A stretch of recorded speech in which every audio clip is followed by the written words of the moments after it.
The Centers for Disease Control and Prevention is warning that the United States could see an even larger outbreak of measles.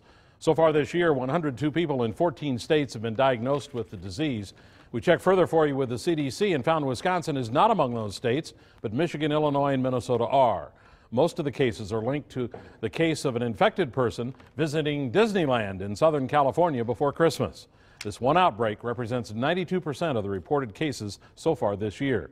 The CDC says the majority of those diagnosed were people who had not been vaccinated.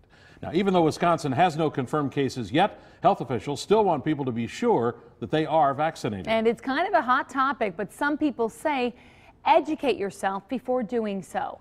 Fox 11's Ben Krumholtz has our balanced coverage.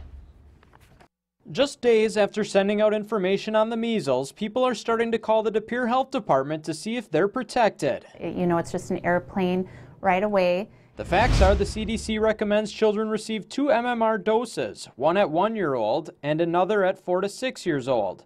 Children or adults who weren't vaccinated at those ages and have no proof of immunity are encouraged to receive 2 MMR doses 28 days apart. People born before 1957 have been deemed immune. You know, vaccines are safe and effective, so if you and your provider decide that there are no medical contraindications for you or your child to receive the vaccination, it is recommended. Not everyone is taking that advice. De Pere's health director says 19% of the community is not covered with all childhood vaccinations. Vaccines carry risks.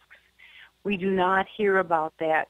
Ann Dockel says 2 of her children were injured from vaccinations. She says people should know of possible side effects of the MMR vaccine, including brain injury.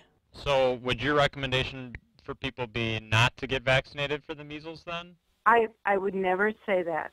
I would tell parents that they need to appreciate that there are risks involved. They need to educate themselves. The CDC does warn of side effects, including fever, seizures, or in the most severe cases, long-term coma or permanent brain damage. However, the agency says serious problems are so rare that it is hard to tell whether they are caused by the vaccine. Not only are you protecting yourself or your child, but also the community as a whole. Wisconsin is among 20 states that lets parents opt out of school-required vaccinations by obtaining a waiver. State law says personal beliefs can be a reason. In De Pere, Ben Krumholtz, Fox 11 News. Now, if you want to find out if you are vaccinated, you can call your local health department or check the state's online immunization registry.